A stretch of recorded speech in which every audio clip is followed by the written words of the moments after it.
sua exposição. Bom dia a todos. Quero agradecer à comissão, na pessoa do senador Fernando Collor, a possibilidade de virmos colocar aqui. Eu sou da Proteste, uma associação que hoje tem 280 mil associados espalhados por todo o país e que acompanhamos o setor de telecomunicações já há muitos anos.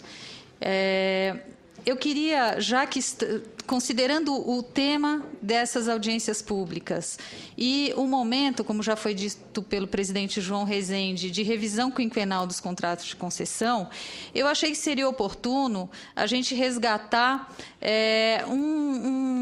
uma retrospectiva de investimentos no setor de telecomunicações a partir do momento em que se definiu que o setor seria preparado para ser privatizado.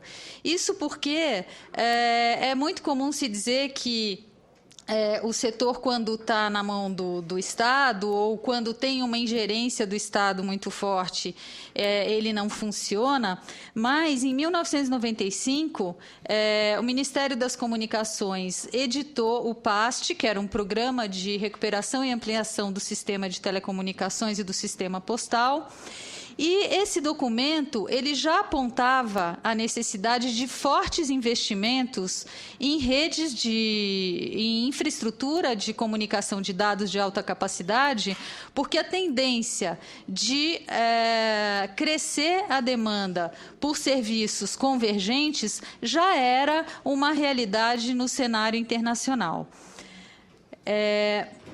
Eu trouxe esse gráfico para mostrar que, a partir de 95, os investimentos no setor de telecomunicações, esses são dados da Telebrás, tirado de um estudo que o professor Márcio Wohlers fez, da Unicamp. Aqui está o investimento em valor e em percentual nos itens, né, de infraestrutura de telecomunicações. E aqui, essa tabela é importante porque mostra que, de 93 a 98, que foi quando houve a privatização em julho de 98, a planta de telefonia fixa, por exemplo, ela praticamente dobrou. A taxa de digitalização da rede também teve um crescimento mais do que o dobro. Ou seja, preparou-se o setor e as empresas para se tornarem atrativas para a privatização. Também houve uma alteração na estrutura tarifária. A assinatura básica, na época, antes da privatização, custava, até 97, 65 centavos de reais sem tributos. E, por uma portaria do Ministério das Comunicações, a assinatura básica passou para R$10. Deu-se, então, a edição da Lei Geral de Telecomunicações e o projeto de lei previa no artigo 80 que, ou seja, não previa no artigo 80 nenhum limite para que as concessionárias que viessem a prestar o serviço de telefonia fixa, que foi o único prestado em regime público, definido pela LGT naquela época, que essas empresas prestassem outros serviços. E isso, ao meu ver, teria sido muito bom se tivesse permanecido, porque viabilizaria que o Estado pudesse planejar, desde aquela época, desde 98, um desenvolvimento da infraestrutura voltada também para a comunicação de dados, para o que a gente chama de banda larga. Entretanto, houve debates no parlamento e decidiu-se que, e foi assim que ficou, né, o artigo 86 da Lei Geral de Telecomunicações até o final de 2011, quando a Lei de Televisão a Cabo alterou e tirou essa limitação, mas até 2011 as concessionárias só podiam prestar o serviço de telefonia fixa. Por conta disso, os planos de meta de universalização, e aí aqui eu queria dizer o seguinte, ainda que a Lei Geral de Telecomunicações tenha estabelecido 2 regimes para prestação do serviço, o serviço, por conta do artigo 21, inciso 11 da Constituição Federal, ele é público. Em qualquer hipótese, ele pode ser prestado em regime público ou regime privado. Por exemplo, a banda larga hoje, ela é prestada em regime privado, mas indiscutivelmente, por conta da Constituição Federal, ela é um serviço público de caráter essencial, é um serviço de caráter de interesse coletivo e que tem um papel estratégico para o país. Então, ela não deixa de ser um serviço público. Entretanto, a Lei Geral de Telecomunicações estabeleceu naquele momento que só a telefonia fixa seria prestada em regime público e, em virtude disso, o Estado só podia, a União, o poder concedente do serviço, só poderia impor metas de universalização, ou seja, de investimentos em infraestrutura para o serviço de telefonia fixa. Houve, então, uma previsão de metas a serem cumpridas até 2005. O cumprimento dessas metas deveria ser certificado pela Anatel, a fim de que as concessões pudessem ser prorrogadas, de acordo com o artigo 207 da Lei Geral de Telecomunicações. A Anatel certificou o cumprimento de todas essas metas e passou-se para uma segunda etapa dos contratos de concessão, que agora tem validade até dezembro de 2025 e não poderão, por conta da lei, serem prorrogados. Ou seja, existe a necessidade ou de se rever esse modelo, se rever a lei para alterar essa realidade, né? Ou se adotarem medidas regulatórias que garantam que a União vai conseguir dar continuidade ao serviço ao final dos contratos de concessão, já que essas concessionárias não poderão mais prorrogar os contratos. Vejam que a obrigação, no primeiro PGMU, lá de 98, é que a densidade de orelhões fosse de 8 orelhões por 1.000 habitantes. No segundo PGMU, estabelecido em 2003 para vigorar a partir de janeiro de 2006, que é a segunda fase dos contratos de concessão, toda a infraestrutura de telefonia fixa nas localidades com até 300 habitantes estava instalada. Então, decidiu-se que ia se reduzir o número de TUPs, de telefones de uso público.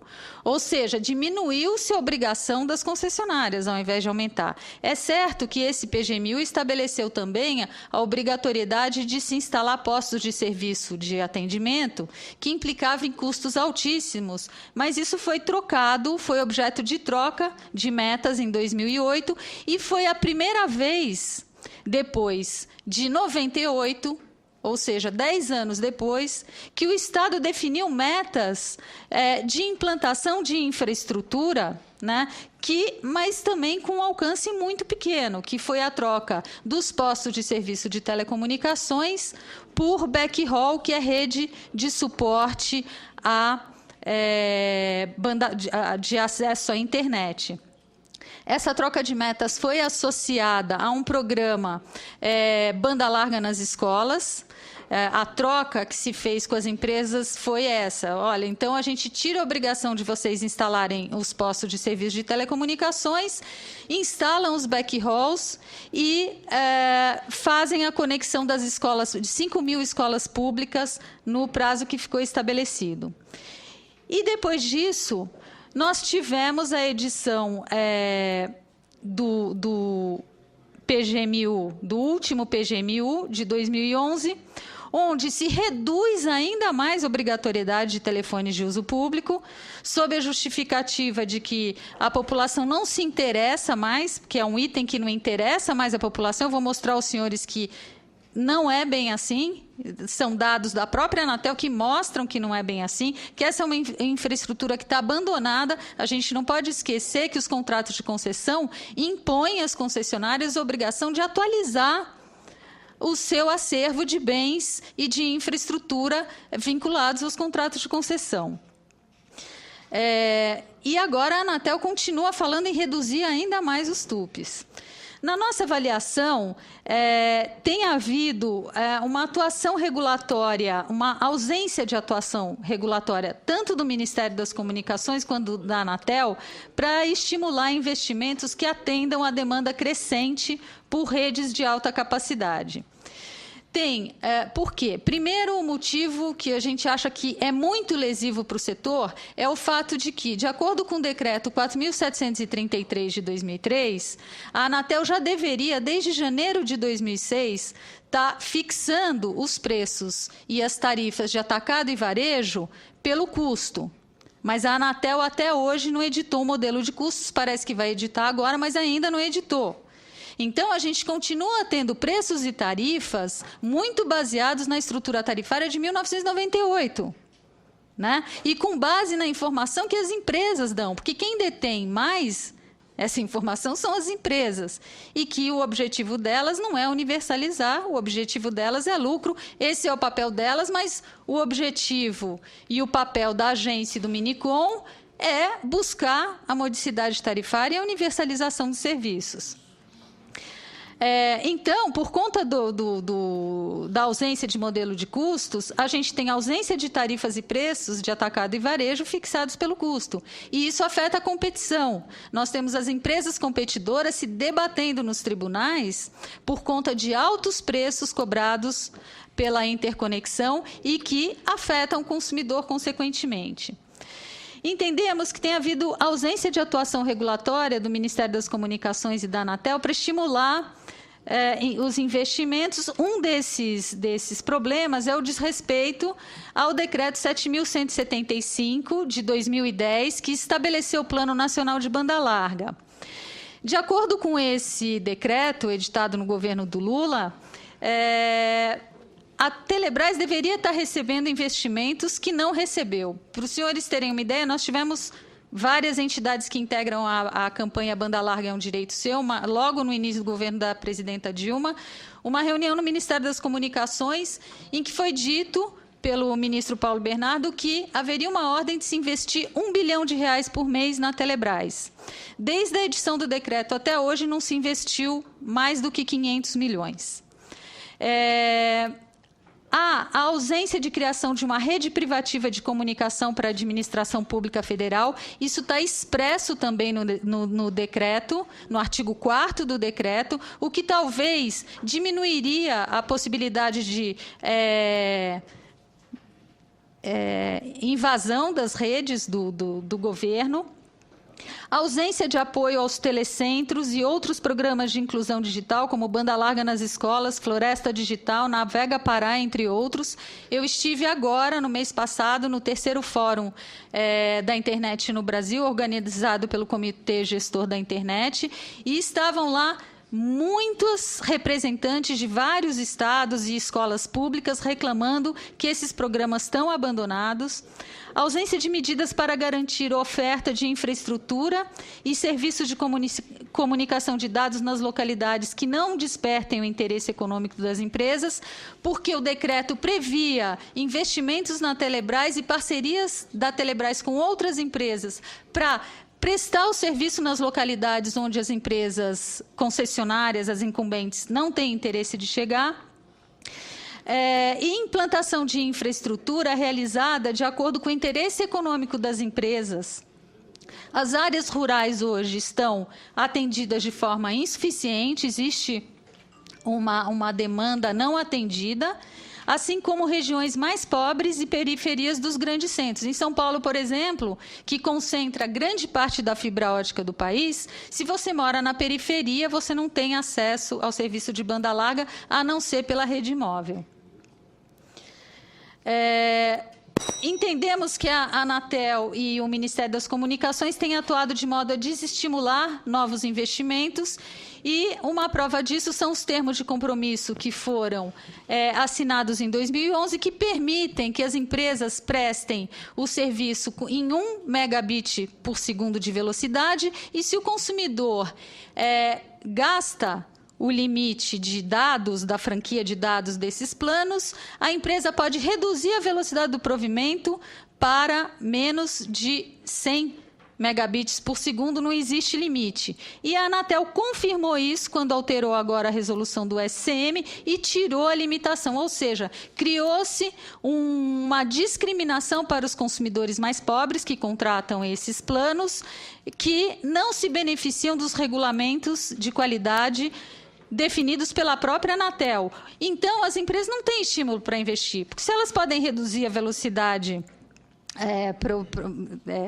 para o que nem se considera banda larga, de acordo com a banda larga, de acordo com a OIT, banda larga é só a partir de 2 megabits por segundo. Aqui é uma matéria que saiu ontem no Valor Econômico, de um estudo feito por essa consultoria, dizendo que os investimentos em telecomunicações vêm sendo reduzidos, né? Então, a gente acha que, num momento onde existe uma demanda por infraestrutura, deveria estar crescendo o investimento e não diminuindo. Esse é um gráfico que foi publicado esse fim de semana pela Folha de São Paulo, que mostra, sobre a Oi, que mostra, a linha vermelha é o nível, aponta o patrimônio da Oi, caindo a partir de março de 2012, e a curva de investimento praticamente estacionada. E a justificativa da Oi para se desfazer de bens reversíveis é que precisa fazer novos investimentos, porque o equipamento anterior estava obsoleto, mas o investimento é baixíssimo. O acervo da concessão está se perdendo de uma forma assustadora e o nível de dívida da empresa está lá em 31,91 bilhões de reais. Eu, como estou com pouco tempo, vou passar aqui, mas são matérias que mostram que a nossa infraestrutura não está sendo suficiente. O país chegou ao 4G, mas 70% dos acessos ainda são na rede 2G, porque a rede 3G não funciona. O próprio ministro Paulo Bernardo, quando esteve aqui a semana passada, reconheceu a falta de infraestrutura, a carência de infraestrutura, e queria dizer que, na nossa opinião, o caminho se cumprir o que está expresso no artigo 65, parágrafo 1º da LGT, que determina que não serão deixadas a exploração apenas em regime privado as modalidades de serviço de interesse coletivo que, sendo essenciais, estejam sujeitas a deveres de universalização. A gente entende que hoje existe um dinheiro, recursos enormes do FUST represados que poderiam ser utilizados no investimento de infraestrutura, caso o Ministério das Comunicações e o Poder Executivo incluísse a banda larga ou a infraestrutura de banda larga no regime público. A gente acha que hoje o serviço e infraestrutura devem ser regulados em camadas distintas. A campanha banda larga é um direito seu, tem uma proposta já entregue ao ministro das Comunicações e entendemos que, ainda que o serviço possa ser prestado em regime privado, que a infraestrutura implantada com dinheiro do FUST e com recursos dos bens reversíveis, estimados pela Anatel em 108 bilhões no último relatório que editou agora, poderiam ser investidos em infraestrutura pública. E queria dizer aqui, mostrar para os senhores, que a nossa infraestrutura está muito mal aproveitada. Olha por que o número de ligações dos telefones públicos caiu. Porque os telefones públicos não funcionam, o número de telefones do PGMU cai cada vez mais. Isso aqui é uma área no Rio Grande do Sul, uma cidade do Rio Grande do Sul, área de concessão da Oi. Aqui, o nível de satisfação dos usuários de telefone de uso público, que deveriam estar sendo atualizados. Essa é a pesquisa da Anatel, a Anatel fez essa pesquisa. O índice de satisfação é 0,2%. O nível de satisfação de quem tem telefone fixo em casa também vem sendo reduzido, está aqui apresentado pela pesquisa da Anatel. Eu quero agradecer e dizer que estou à disposição e que nós gostaríamos que, nessa revisão do contrato de concessão, que se adotassem medidas que implementassem a competição, revissem o contrato, a estrutura tarifária do contrato de concessão, adotando-se uma tarifa flat para assinatura básica, e se aproveitasse a infraestrutura da telefonia fixa construída com o esforço da sociedade que pagou tarifas altíssimas para que se façam novos investimentos e se atenda à demanda por redes de fibra ótica de alta capacidade. Obrigada.